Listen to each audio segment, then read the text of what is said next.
Saudara, upaya Pakistan untuk mendesak Presiden Donald Trump menunda tenggat serangannya ke Iran berhasil.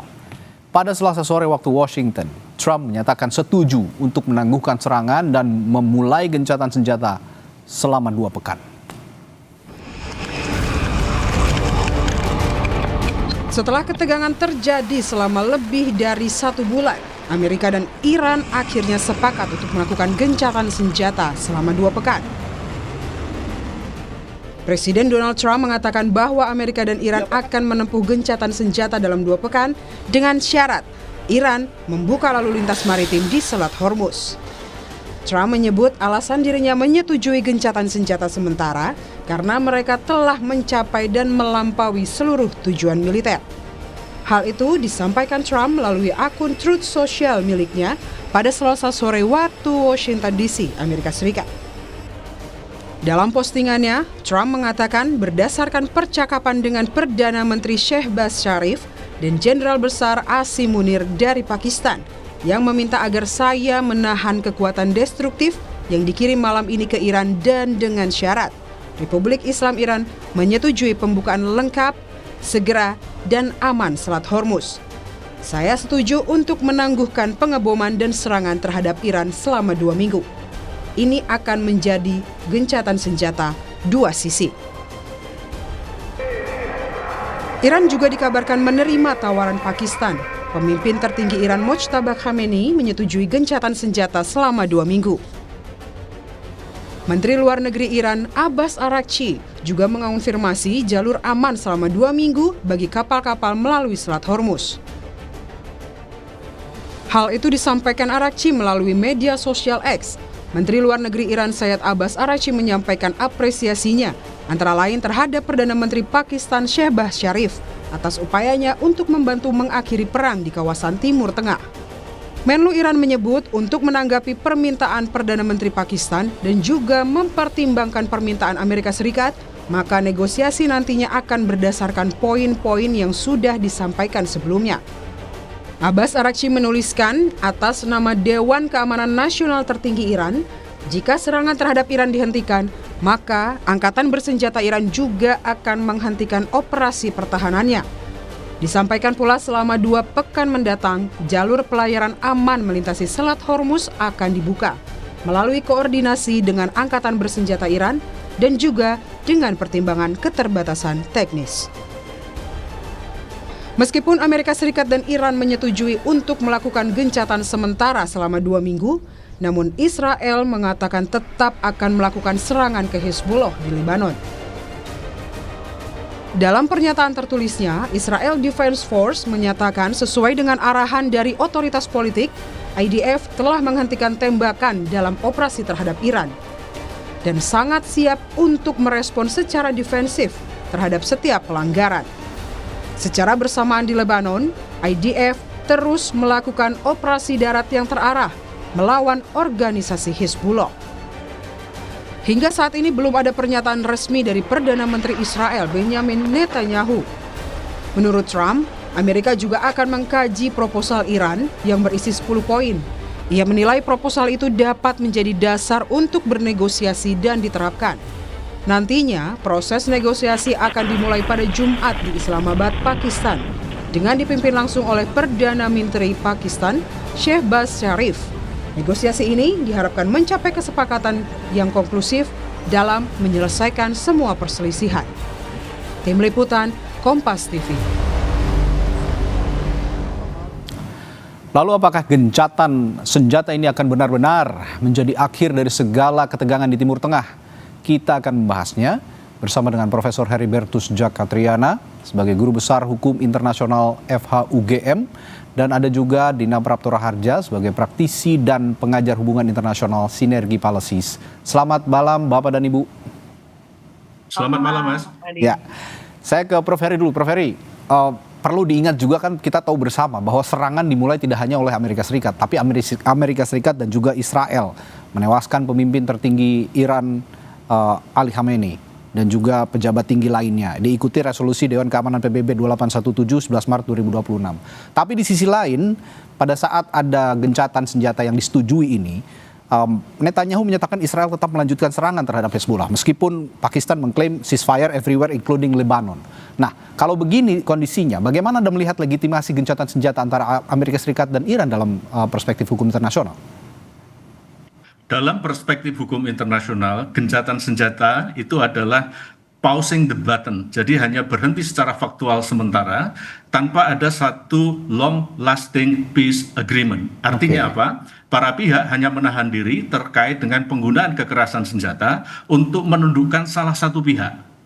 Kemungkinan yang kedua, dan itu pasti dipastikan, ketika para pihak ini tidak atau kurang menghargai ceasefire itu, dapat dimungkinkan kembali terjadi bentrokan atau timbulnya serangan yang baru. Nah, khusus terkait dengan Hezbollah dan Israel, ini menjadi satu poin penting terkait dengan isi gencatan senjata ini, terkait dengan proksinya. Ya, terkait dengan proksi yang saya kira ini akan menjadi gencatan senjata, diskusi gencatan senjata yang panjang karena akan melibatkan pihak-pihak di luar pihak utama yang nanti akan berunding di Islamabad.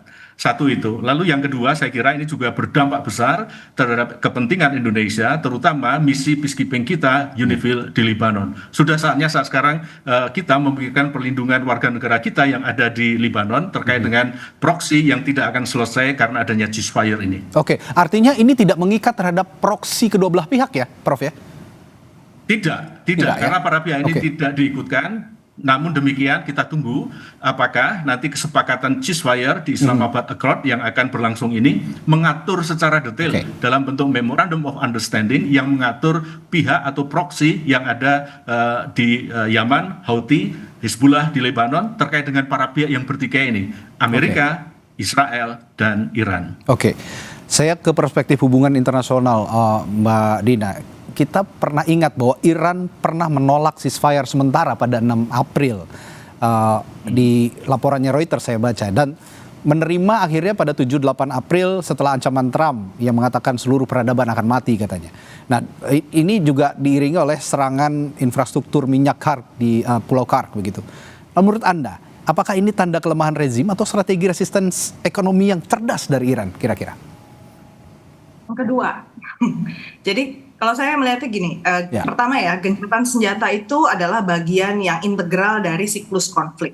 Jadi dari ratusan konflik yang terjadi dari tahun 1989 sampai tahun 2020 saja misalnya, itu sudah 2000 kali terjadi upaya gencatan senjata. Dan banyak diantaranya yang gagal karena memang gencatan senjata itu bagian dari strategi juga untuk melakukan evaluasi, kemudian melakukan reposisi kekuatan. Apalagi kalau sekarang kita bicara di kasus Iran, Israel sama Amerika Serikat, di sini penggunaan teknologi dalam perang modern itu sangat masif.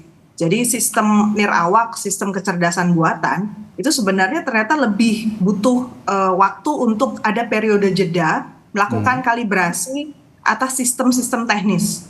Jadi termasuk juga penggunaan deepfake dan kampanye disinformasi itu juga perlu evaluasi sehingga para aktor itu kemudian bisa mengkonsolidasikan ruang informasi mereka dan memenangkan narasi publik. Karena kita perhatikan ya, yang di satu sisi mereka bilang mau gencatan senjata, tapi di sisi yang lain sebenarnya kedua belah pihak sama-sama mengklaim sudah mencapai kemenangan. Kenapa saya bilang tadi poinnya bahwa Iran itu di sini sebenarnya dalam posisi yang lebih kuat? Karena ya kalau kita cek pertama, sebelum perang Iran itu di posisi yang dihakimi harus ini dan itu gitu kan ya, harus lebih patuh dan menuruti maunya Amerika Serikat. Pada saat itu Iran tidak menguasai Selat Hormuz. Kenyataannya sekarang Iran sudah menguasai Selat Hormuz. Bahkan ketentuan yang diminta oleh Iran adalah legalisasi atau legitimasi penuh bahwa memang Iran berhak dan itu dijamin haknya dia untuk mengatur semua kapal yang lewat di Selat Hormuz, bahkan melibatkan peranan militer dari Iran di sana. Kemudian yang kedua, program nuklir. Kenyataannya tidak ditemukan program nuklir yang bisa dibilang ya inilah programnya, tetapi kenyataannya Iran berkeras untuk tetap lanjut dengan pengayaan uraniumnya, gitu. Jadi dan bahkan poin yang ketiga, pada saat kejadian ini Rusia dan China itu posisinya sebenarnya relatif lebih lemah daripada Amerika Serikat. Hari ini mereka berada di atas. Jadi sebenarnya kalau kita mau klaim siapa yang lebih kuat hari ini dibandingkan sebelum perang, yang jelas bukan Amerika Serikat.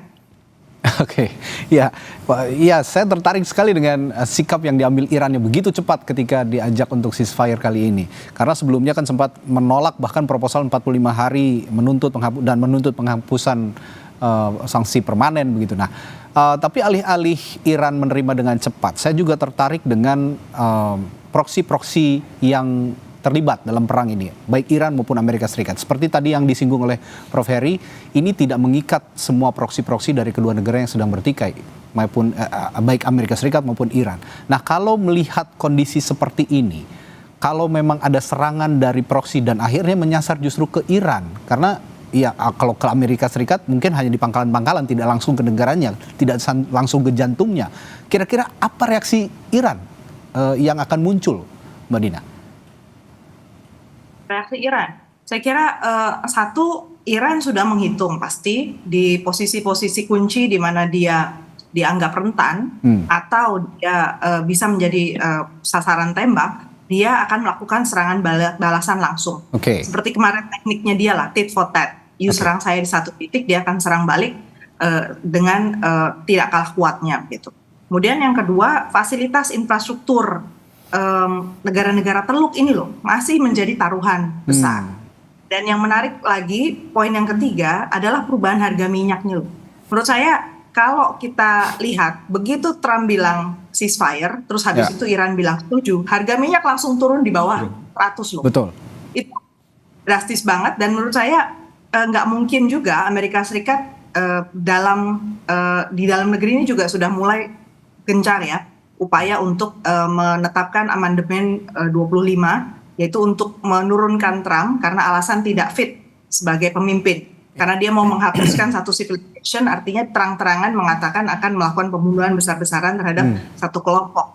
Jadi menurut saya ada beberapa faktor yang kemudian walaupun Trump mungkin memprosesnya agak butuh waktu ya, kalau menurut saya dari segi narasi yang dia keluarkan itu masih tetap mengedepankan hanya maunya dia. Tapi faktanya ada beberapa hal yang akan menggentarkan Amerika Serikat untuk gegabah kali ini.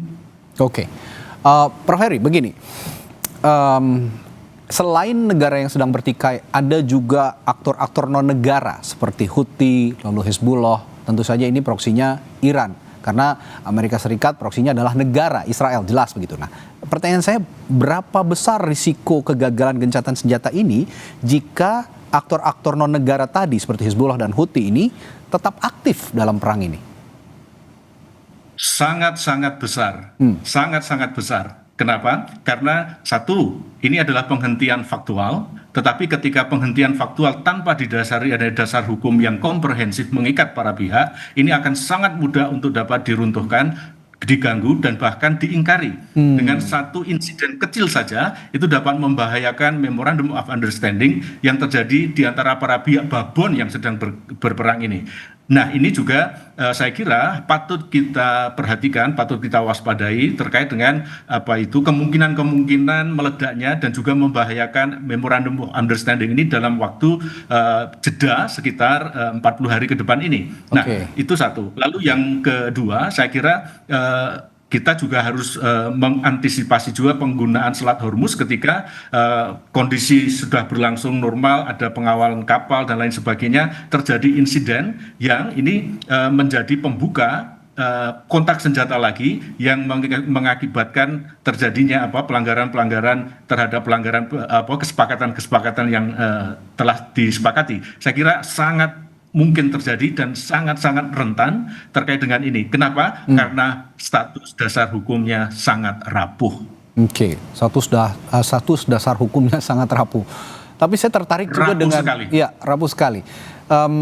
Saya ke Mbak Dina lagi. Saya tertarik dengan mediator seperti Pakistan. Dengan segala hormat, mohon maaf, Pakistan ini kan negara kecil dibanding Indonesia, kan ini jauh lebih kecil begitu. Tapi saya tertarik dengan peran negara mediator seperti Pakistan ini dalam mendorong tercapainya kesepakatan ini. Apa yang menjadi daya tarik utama Pakistan bisa menjadi mediator dalam perang Iran Amerika Serikat ini, Mbak Dina? Kita tidak boleh meremehkan Pakistan. Pakistan itu juga middle power di negara Asia, di bagian Asia Selatan. Pertama, dan dia juga punya hubungan yang sangat istimewa antara Washington, Amerika Serikat dengan Teheran.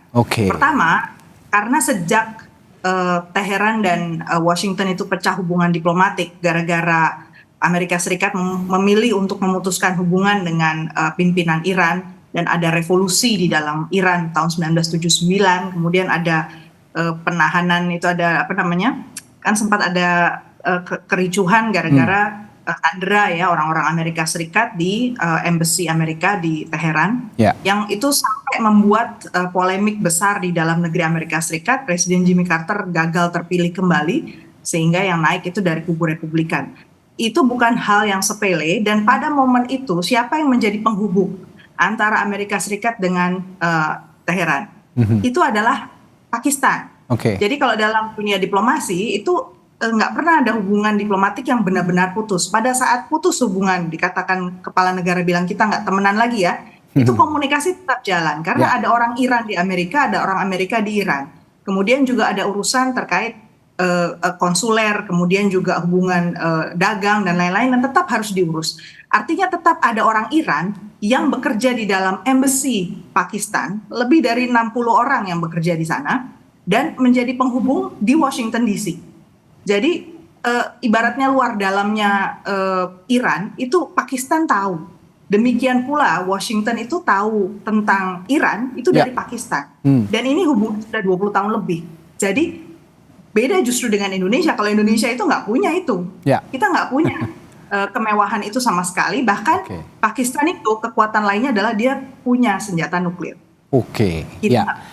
Jadi boleh saya tambahin, Mas? Pengembangan program nuklir itu juga apa namanya, jangan diremehkan lah Pakistan.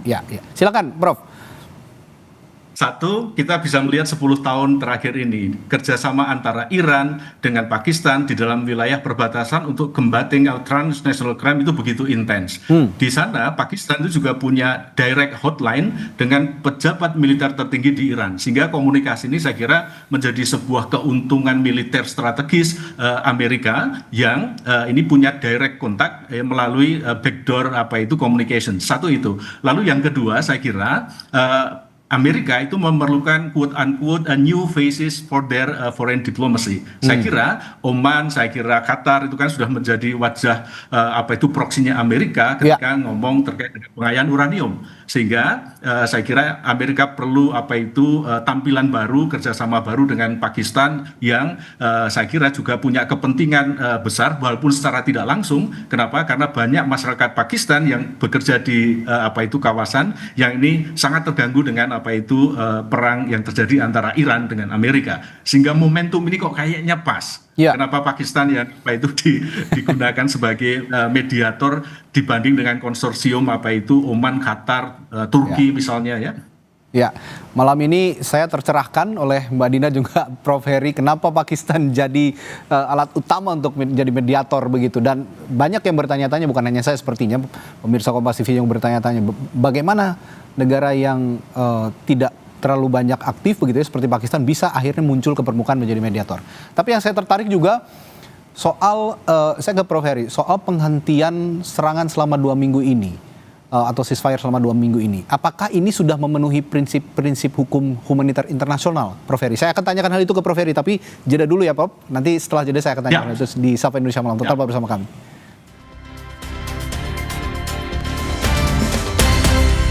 Dan kita akan lanjutkan perbincangan malam hari ini bersama Prof Heribertus dan juga Mbak Dina Prapto. Tadi saya bertanya sebelum jeda ke Prof Heri bahwa penghentian serangan selama 2 minggu ini apakah sudah memenuhi prinsip-prinsip hukum humaniter internasional, Prof? Saya kira ketika kita menggunakan parameter hukum humaniter internasional jus in bello, yang namanya ceasefire, itu adalah salah satu cara untuk mengakhiri konflik bersenjata. Dalam hal ini adalah konflik bersenjata internasional antara negara Amerika, negara Iran dengan negara Israel. Namun demikian, ketika kita melihat lagi, ini kan semacam de facto pausing situations. Dan di sini kita lihat apakah sesuai dengan indikator hukum humaniter internasional. Saya kira belum. Kenapa? Karena di dalam hukum humaniter internasional itu pasti nanti endingnya akan terkait dengan pertanggungjawaban para pihak yang bertikai. Nah, ketika kita melihat selama penggunaan kekerasan bersenjata ini, satu, kerusakan sipil itu luar biasa. Contoh kemarin kapal tanker sipil dirudal oleh Iran, tenggelam. Pertanyaannya adalah reparasinya seperti apa? Siapa yang harus bertanggung jawab? Satu. Lalu yang kedua, sampai saat sekarang kita belum tahu informasi yang valid terkait dengan prisoner of wars dari masing-masing pihak. Nah, ini kan juga dipikirkan apakah yang namanya ceasefire itu juga nanti akan sampai kepada hal-hal yang sifatnya teknis untuk terkait dengan hak dan kewajiban para pihak yang bertikai. Saya khawatir tidak. Artinya apa? Kalau kita lihat nanti ceasefire, tentu tidak akan ada tindakan hukum lanjutan terkait dengan pertanggungjawaban para pihak ketika melanggar ketentuan hukum humaniter internasional. Apa yang saya khawatirkan di dalam, mohon maaf, pidato pengukuhan guru besar saya beberapa waktu lalu, tahun lalu, adalah bagaimana tanggung jawab para pihak yang bertikai yang menggunakan laut sebagai saat sekarang preferable options ketika conducting hostilities. Nah, sekarang mari kita lihat Selat Hormuz itu menjadi satu wilayah yang sangat-sangat rentan terkait dengan marine distractions karena para pihak ini yang bertikai. UNCLOS itu tidak mengatur itu, tetapi ada satu aturan terkait dengan Sanremo manual, tetapi saya kira ini sangat jauh untuk dapat diterapkan. Kenapa? Karena statusnya adalah ceasefire dan bukan peace treaty di antara para pihak yang bisa diikuti dengan penegakan hukum humaniter internasional. Baik. Saya ke Mbak Dina. Saya tertarik juga soal posisi Selat Hormuz dalam kondisi ceasefire saat ini. BBC, saya mengutip BBC, ini mengatakan bahwa saat ini kondisi ceasefire ini, gencatan senjata ini hanya partial win atau kemenangan parsial untuk Donald Trump. Karena juga ini sekaligus membuka pintu negosiasi di Islamabad. Tapi apakah itu betul bahwa ini hanya partial win atau justru menguntungkan Iran jangka panjang karena berhasil membuka kembali Strait of Hormuz tanpa kehilangan proksi sepenuhnya, Mbak Dina? Saya merasa bahwa media itu kita juga harus lebih bijak dalam membaca statement-statement dari media. Begitu cepat juga perubahan narasi yang muncul, dan kita bisa lihat bahwa kalau media Amerika Serikat itu ada kecenderungan untuk menonjolkan sisi yang dianggapnya lebih baiklah Amerika Serikat hari ini dibandingkan Ukraine. Padahal faktanya kita lihat tidak.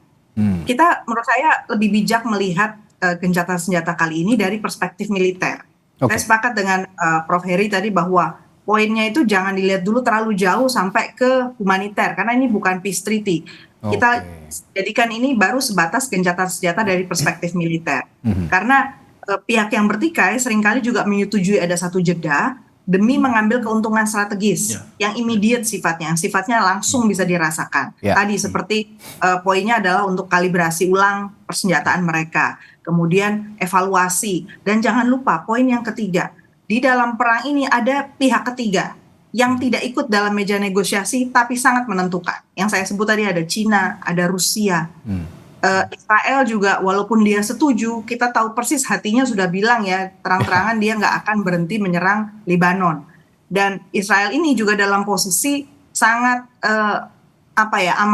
amarahnya luar biasa besar, dan garis politiknya itu sangat mentok kanan gitu ya. Kalau saya bilang terang-terangan saja ya. Jadi sejak perang berkecamuk di sekeliling negara Israel dan jatuh pimpinan di Libya, di Irak, kemudian di Suriah, Anda bisa membayangkan situasi atau rasa tidak aman itu sangat besar dirasakan oleh orang-orang atau pimpinan Israel.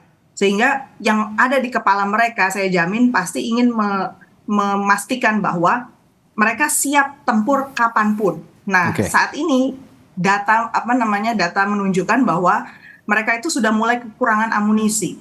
Jadi mereka harus lebih taktis memilih waktu yang tepat dan sambil istilahnya mengisi ulang refill dari amunisi mereka. Jadi ini singkat sekali menurut saya jeda militer ini. 2 minggu nggak kerasa ya?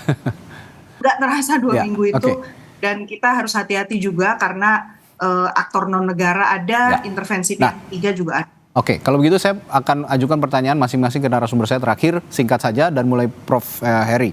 Prof, dari perspektif hukum internasional dulu, Anda melihat dinamika kepercayaan atau trust antara Amerika Serikat dan Iran dalam proses negosiasi ini bagaimana? Saya mengatakan nol.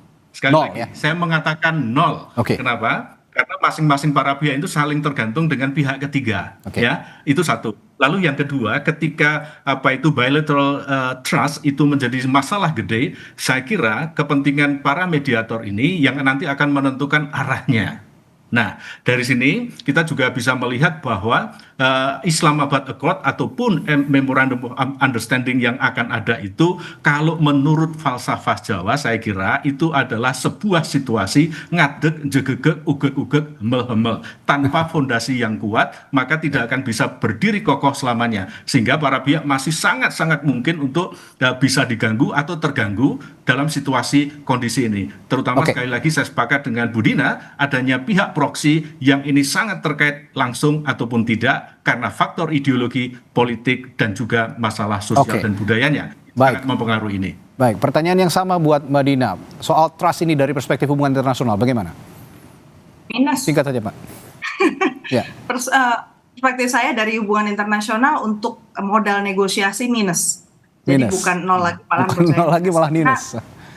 Oke. Karena poinnya di sini adalah bahkan ambigu sekali ya yang disampaikan oleh Amerika Serikat, karena dia yang paling sering bicara ya, Presiden Donald Trump, tentang apa yang dia sepakati dari pihak Iran. Itu nggak jelas sama sekali. Apa sih yang menurut dia membawa dia untuk ke meja perundingan, sama sekali nggak jelas menurut saya. Karena kalau disandingkan nih ya, 10 poin dengan 15 poin, yang saya rasakan justru ini banyak bentroknya di antara kedua permintaan itu. Dan satu yang sudah pasti nggak bisa dijamin oleh Amerika Serikat adalah jaminan non-agresi untuk Iran. Itu pengakhiran perang itu juga menurut saya nggak. Jadi harapan masyarakat soal perdamaian ini hendaknya kita tempatkan sesuai dengan porsinya. Kita tetap harus berjuang secara diplomasi, karena yang sedang berubah ini bukan sekedar tatanan di Timur Tengah, tapi juga tatanan internasional. Ya, tidak hanya di Timur Tengah, tapi tatanan internasional. Dan tadi saya sepakat dengan Mbak Dina juga Prof. Heri bahwa yang sekarang kita sedang perjuangkan adalah ya masing-masing diplomasi, gerakan diplomasi masing-masing negara ya. Tergantung kecakapan masing-masing diplomasi. Pentingnya itu Mas, saya kira. Pertanyaan pentingnya adalah selama 2 minggu jeda ini Indonesia akan ngapain gitu. Itu dia. Saya sepakat dengan Pak Bahlil. Ketahanan energi harus dikuatkan, diversifikasi supplier harus dilakukan, peningkatan kapasitas cadangan harus sampai 90 hari atau 100 hari gitu ya. Lalu yang kedua kita bisa menggunakan hal-hal yang sifatnya diplomatif konstruktif, Mas. Ya, jangan hanya terbuai dengan Selat Hormuz dibuka lalu kita santai-santai saja. Tidak bisa begitu juga ya. Baik, terima kasih Profesor Heribertus Jakatriana, Guru Besar Hukum Internasional FHUGM, dan Dina Praptura Harja, praktisi dan pengajar hubungan internasional Sinergi Policy, setelah berbagi perspektifnya di Sapa Indonesia malam hari ini. Selamat malam, sampai jumpa lagi Bapak dan Ibu.